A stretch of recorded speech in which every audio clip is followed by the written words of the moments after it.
భగవంతుడు నిన్ను చల్లగా చూస్తాడు. ఏంట్రా విషయం? నాకు పోస్టింగ్ ఆర్డర్ వచ్చింది. అలాగా? మన ఊళ్ళోనే నన్ను ఎస్ఐగా అపాయింట్ చేశారు. చాలా సంతోషంరా.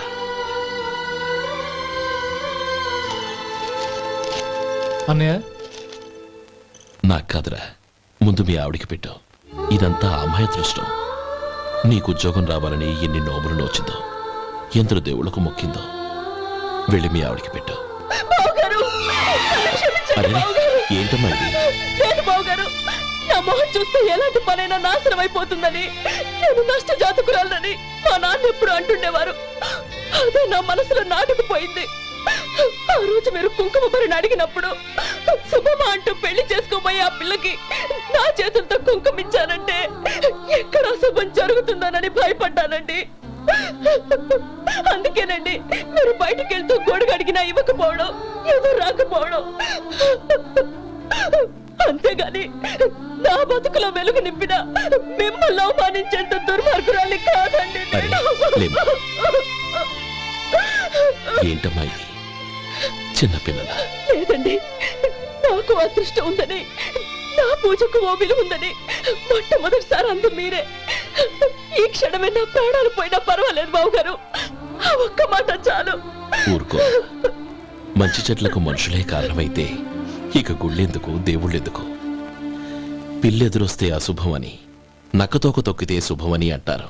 అలా అయితే అందరూ ఇళ్లలో నక్కల్నే పెంచుకోవచ్చుగా. అలా ఎందుకు చేయరు? మంచి చెడు అన్నది మనుషుల మనసుల్లో ఉంటుందమ్మా, ఆశీర్వదించే చేతుల్లో కాదు. ఇక మీదట నేనెప్పుడూ నీ కళ్ళలో నీళ్లు చూడకూడదు, సరేనా?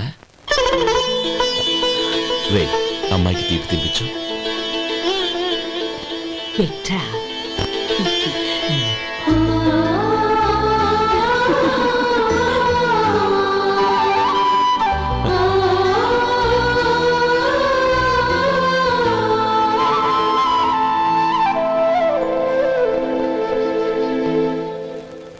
మధు, చిన్నప్పుడు నేను ఒక్కడనే కష్టపడుతున్నానని, నాకు సాయంగా ఉండాలని చదువు అవ్వలేదన్న వంకతో చదువు మానేశావు.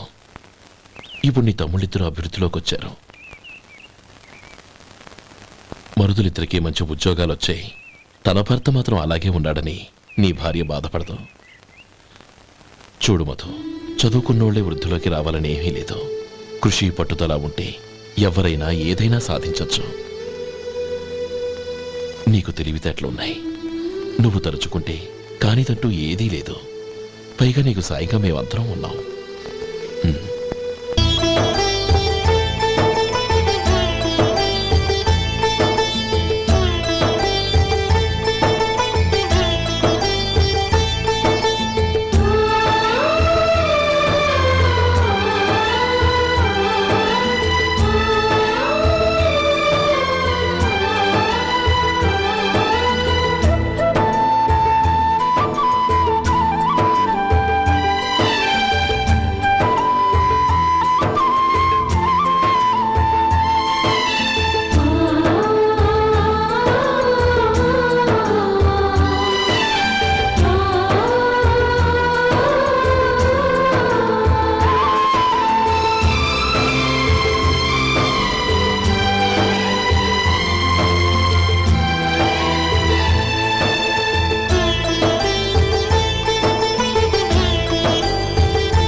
రా బాబు రా. నమస్కారం అండి.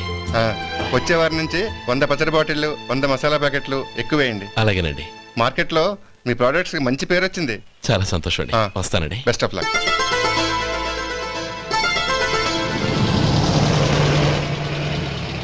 ఆ బాక్స్ లోపల పెట్టవా? అలాగే సార్. ఇక మీద మీ ఆర్డర్లు సగం వేయండి, సరిపోతుంది. అదేంటండి? మీ పచ్చళ్ళు అమ్ముడుపోక చాలా స్టాక్ అలాగే ఉండిపోయింది. ఇప్పుడు అందరూ రుచి పచ్చళ్ళు, రుచి మసాలానే అడుగుతున్నారు. మా నల్లుడి గురించి తక్కువగా అంచనా వేశారు కదా, ఇప్పుడేమంటారు? ఎలాగైతేనే అతను వృద్ధిలోకి వస్తే చాలు. వాళ్ళు బాగుంటే నాకు సంతోషమేగా. ఎవడ్రా వాడు? ఇన్నాళ్ళుగా వ్యాపారం చేస్తున్నాను, నిన్నగాక మొన్న వచ్చినోడు వాడు నాకు పోటీయా? వాణ్ణి పెరగనివ్వకూడదు. వాణ్ణి ఇక్కడికి రప్పించండి, నేను మాట్లాడతాను.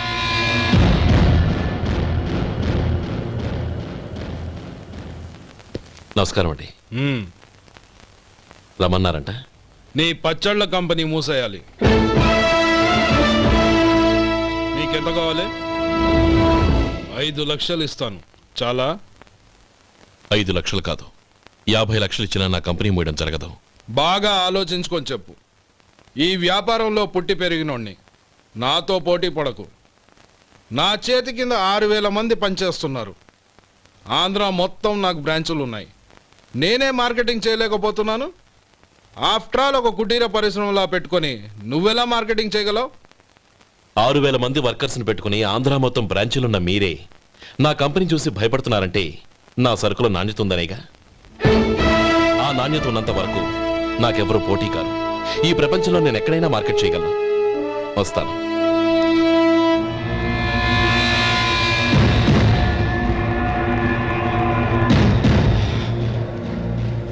ఇక్కడ ఏం లేదండి. ఇక్కడ ఏం లేదండి.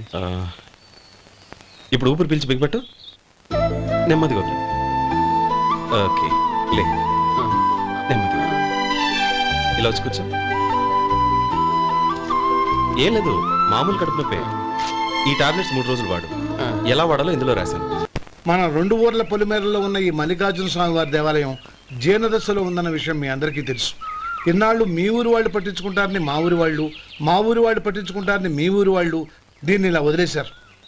ఈ గుడి మీ ఊరికి ఎంత ముఖ్యమో మా ఊరికి అంతే ముఖ్యం. కాబట్టి మన ఇరు గ్రామ ప్రజలు కలిసి దాన్ని బాగు చేయించి కుంభాభిషేకం చేయించాలనే సదుద్దేశంతో ఒక కమిటీని ఏర్పాటు చేశాం.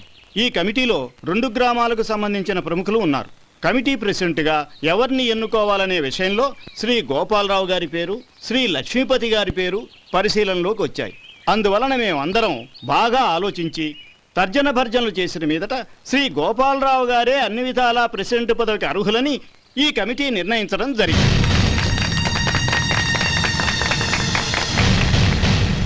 అంచేత ఈ ఉభయ గ్రామ ప్రజలు శ్రీ గోపాలరావు గారికి ఉదారంగా విరాళాలు అందజేసి ఈ శుభకార్యాన్ని జయప్రదం చేయవలసిందిగా కోరుతున్నాం.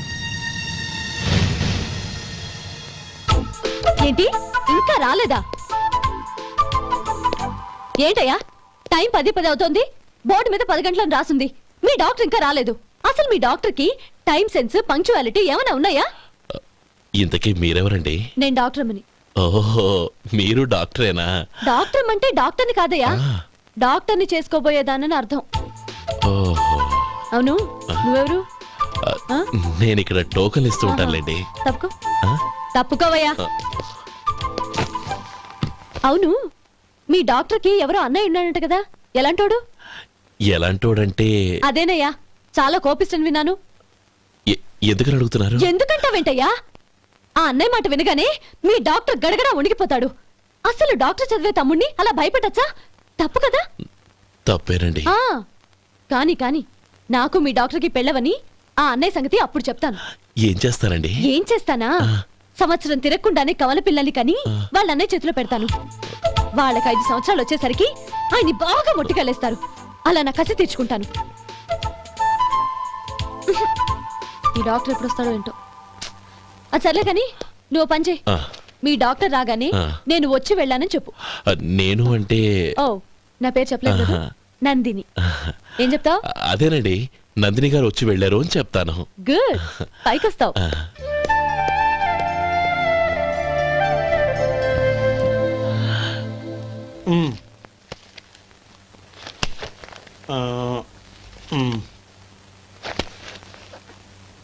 దీంతో మొత్తం 4,98,200 అయ్యాయి. పోతే నువ్వు ఇచ్చినంత ఇవ్వలేకపోయినా ఈ దైవకార్యానికి నా వంతు చందా 1800. దీంతో మొత్తం 5 లక్షలు పూర్తి. సరేరా. నేను ఈ డబ్బు తీసుకుని పట్నం వెళ్ళి బ్యాంక్లో వేసొస్తాను. అలాగే, నేను నీతో వద్దాం అనుకున్నాను రా. అనుకోకుండా సాయంత్రం ఇన్స్పెక్షన్ వచ్చింది. పర్వాలేదులే, వెళ్ళొస్తాను.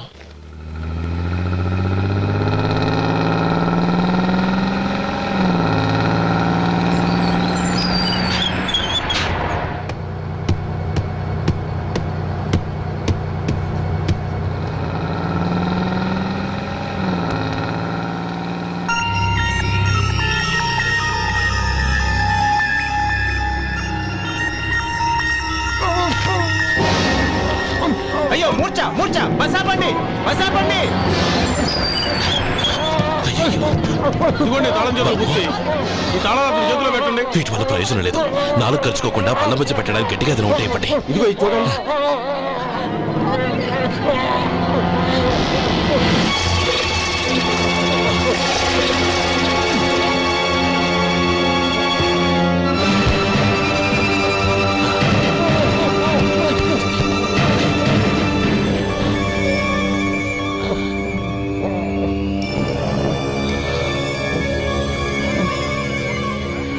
మీరు వెళ్ళి మీ సీట్లో కూర్చోండి. కొంచెం గాలాన్నివ్వండి. ఇప్పుడు ఎలా ఉంది బాబు?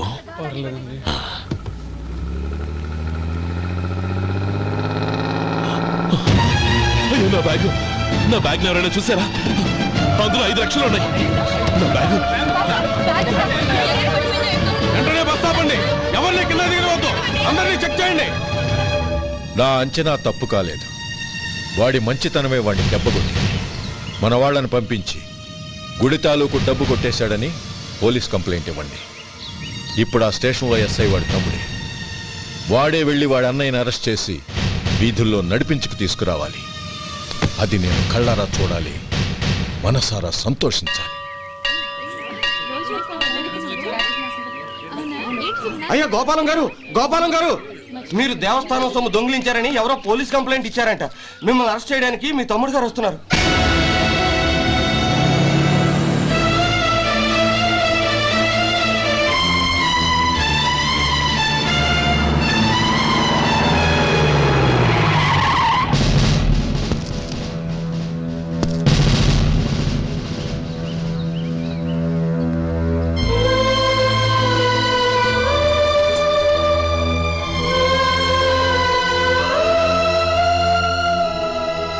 చూడు గోపి, ఎప్పుడు నువ్వు ఉద్యోగంలో చేరావో అప్పుడే తనా పరానే తేడా మర్చిపోవాలి.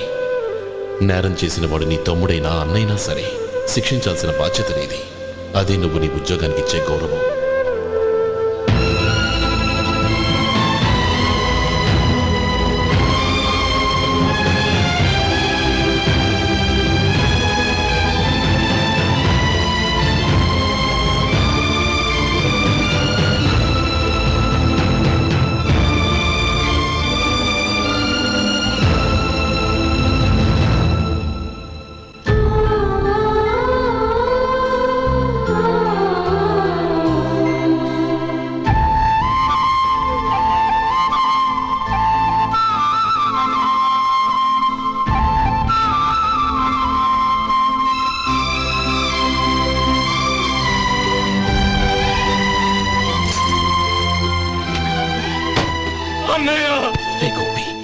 ఏమిట్రా ఇది?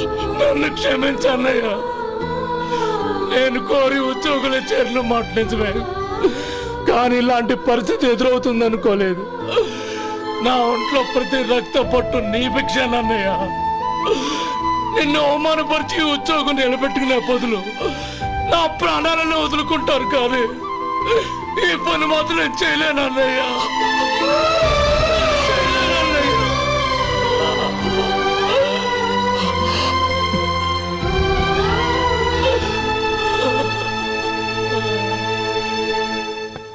ఏరా, ఇన్నేళ్లు కష్టపడి సంపాదించిన ఉద్యోగానికి రాజీనామా చేస్తావా? కనీసం నీ పెళ్ళాం ఏమనుకుంటుందోనని ఆలోచించావా? ఇందులో అనుకోవడానికి ఏముంది మామగారు? ఎండనక వాననక కష్టపడి ఓ తండ్రి కంటే ఎక్కువగా ఈయన్ని పెంచి పెద్ద చేశారు బావగారు. అలాంటి దేవుణ్ణి అరెస్ట్ చేసే ఆ ఉద్యోగం ఈయనకు అవసరం లేదు. బాగుంది. అన్నకు తగ్గ తమ్ముడు, తమ్ముడికి తగ్గ పెళ్ళాం. సరే, మీ ఇష్టం. నానమ్మ, అన్నయ్యడి. నమస్కారం అండి. ఓ నువ్వా? రా కూర్చో. పర్వాలేదండి.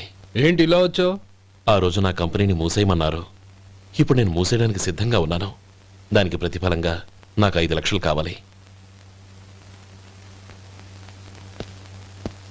అలాగే, నీకు కావాల్సిన 5 లక్షలు నేను ఇస్తాను. చాలా థ్యాంక్స్ అండి. కానీ మీరు మీ కంపెనీని మూసేయక్కర్లేదు. సార్, అవును మిస్టర్ మధు, మీ అన్నగారికి జరిగిన అన్యాయం గురించి తెలుసుకున్నాను. మీ కుటుంబం గురించి కూడా విన్నాను. సహజంగా అందరూ ఐకమత్యానికి ఉదాహరణ రామలక్ష్మణులు అంటారు. కానీ ఆ రామలక్ష్మణులు ఎలా ఉంటారనేది పుస్తకాల్లో చదవడం తప్ప ఎవ్వరూ చూడలేదు. మీ అన్నదమ్ములను చూస్తే ఆ రామలక్ష్మణులు ఇలాగే ఉండేవారేమో అనిపిస్తుంది. అలాంటి కుటుంబానికి ఇలాంటి ఇబ్బంది రావడం నిజంగా దురదృష్టం. రామునికి హనుమంతుల్లా కాకపోయినా ఏదో ఉడతా భక్తిగా నా వల్ల వీలైన సహాయం ఈ 5 లక్షలు తీసుకో. మీ కంపెనీ పేరు మీదే అన్ని సరుకులు తయారు చేయండి. నేను వాటిని ప్రపంచమంతా మార్కెటింగ్ చేస్తాను. సార్, మీ రుణం ఉంచుకోను. తొందరలోనే తీర్చేస్తాను. స్నేహితుల మధ్య రుణాలేంటి మధు? We are friends.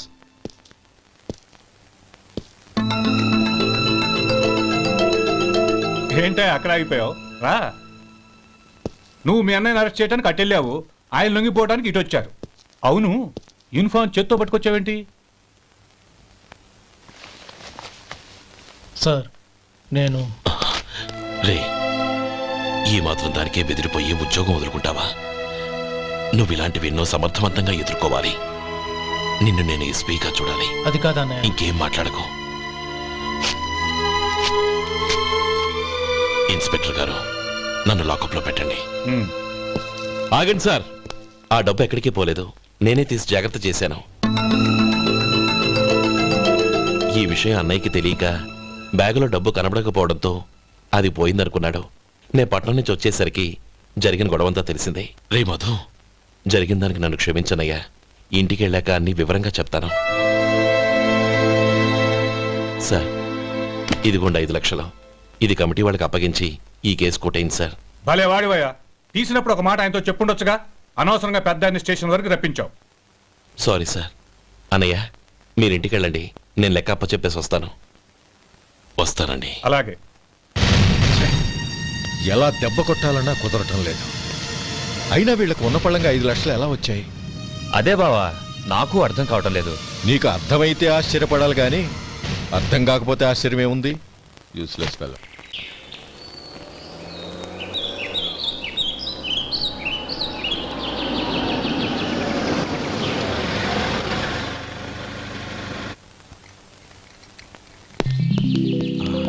నువ్వు ఇక్కడే ఉండు. అన్నయ్య మూడు ఎలా ఉందో చూసి నేను లోపలికి తీసుకెళ్తాను. ఓకే? అలాగే.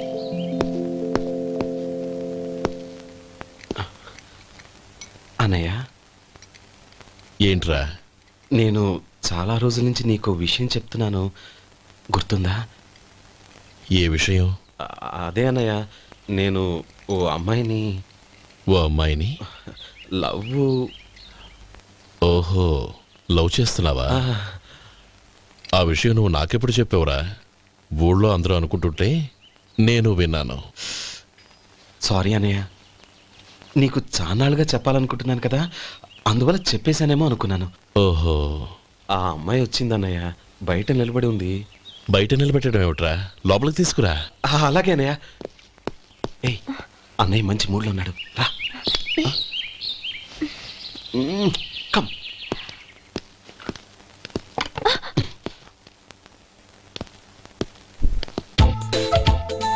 ఎందుకంటావేంటయ్యా? ఆ అన్నయ్య మాట వినగానే మీ డాక్టర్ గడగడ వణికిపోతాడు. అసలు డాక్టర్ చదివే తమ్ముడిని అలా భయపెట్టచ్చా? తప్పు కదా? తప్పేనండి. నమస్కారం. అదేంట్రా, మనిషో పక్కనుంటే నమస్కారం ఇంకో పక్కన ఉంది? అది మర్యాద అన్నయ్య, మర్యాద. ఆహా, అవును, నీ పేరేంటమ్మా? నందిని. ఆ నందిని. నందిని అన్నయ్య. ఏ, ఆ మొక్క తను చెప్పలేదా? పెద్దలంటే మహాగౌరవం అన్నయ్య. మేమిద్దరం ఇంత క్లోజ్ ఫ్రెండ్స్ కదా, ఆయన నాతో కూడా ఎక్కువ మాట్లాడదు ఓహో కదా. నాకు మీ డాక్టర్కి పెళ్ళవని, అప్పుడు అన్నయ్య సంగతి చెప్తాను. ఏం చేస్తారండి? ఏం చేస్తానా? సంవత్సరం తిరగకుండానే కవల పిల్లల్ని కని వాళ్ళ అన్నయ్య చేతిలో పెడతాను. వాళ్ళకి 5 సంవత్సరాలు వచ్చేసరికి ఆయన్ని బాగా ముట్టిగలేస్తారు. అవును, అమ్మాయి మోహం చూడకుండా నిర్ణయం ఎలా తీసుకోనరా? తలెత్తు.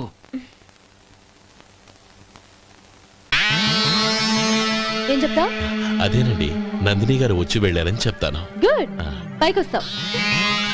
ఈయన మీ అన్నయ్య? అవును. నందిని, ఏమైంది? ఎందుకు ఏడుస్తున్నావు? ఈయన మీ అన్నయ్యని తెలియక తెలియక హాస్పిటల్ దగ్గర మర్యాద లేకుండా దురుసుగా మాట్లాడాను. ఆయన ఈ పెళ్లి ఒప్పుకోరు. ఊరుకో, అలాంటి చిన్న చిన్న విషయాల్ని మా అన్నయ్య పట్టించుకోడు.